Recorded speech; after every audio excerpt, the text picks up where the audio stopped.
মুহররম মাস শুরু হলো, এই মাসের কি বিশেষ কোনো ফজিলত আছে?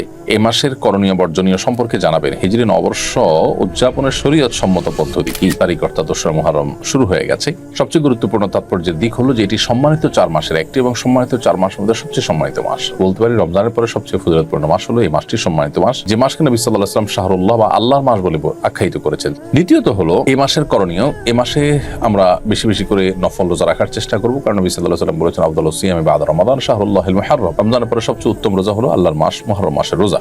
এই মাসে আশুরার দিন রয়েছে, অতএব আশুরার দিন উপলক্ষে বিশেষভাবে 2 দিন ব্যাপী রোজা রাখা, 9 এবং 10ই মুহররম অথবা 10 বা 11ই মুহররম, এই দিন 2টা দিন রোজা রাখা হলো সুন্নাহ। এই দিনে আল্লাহ রাব্বুল আলামিন পূর্বের বিভিন্ন জাতিকে আল্লাহ তাআলা তাদের তওবা কবুল করেছেন, অনেককে আল্লাহ তাআলা উদ্ধার করেছেন, যেমন নাকি মুসা আলাইহিস সালামের নেতৃত্বে বনী ইসরাঈলকে আল্লাহ তাআলা বিপদ থেকে উদ্ধার করেছেন। আর মুহররমকে কেন্দ্র করে নানা রকমের বিদআত এবং অপসংস্কৃতি চলমান আছে, সেগুলো থেকে আমাদেরকে বিরত থাকতে হবে। এই দিনে অর্থাৎ আশুরার দিনে কালবারাতি হোসেন রাদিয়াল্লাহু তাআলা নবী সাল্লাল্লাহু আলাইহি ওয়াসাল্লাম প্রিয় দৌহিত্র, তিনি শাহাদাত বরণ করেছেন নির্মমভাবে জালিমের হাতে। সন্দেহাতীতভাবে এটি আমাদের জন্য বেদনাদায়ক একটি অধ্যায়, কিন্তু সেটাকে কেন্দ্র করে সারা জীবন বা বছরকে বছর শোক পালন করা এটা শরিয়া সিদ্ধ নয়। নবী সাল্লাল্লাহু আলাইহি ওয়াসাল্লাম নিজে পরিষ্কারভাবে বলেছেন যে 3 দিন পর আর কোনো শোক পালন করা যাবে না, সর্বোচ্চ 3 দিন পর্যন্ত শোক পালন করা চলবে। মুহররমকে কেন্দ্র করে আমরা বর্জন করে চলতে হবে, কারণ এগুলোর সাথে ইসলামের কোনো সম্পর্ক নেই।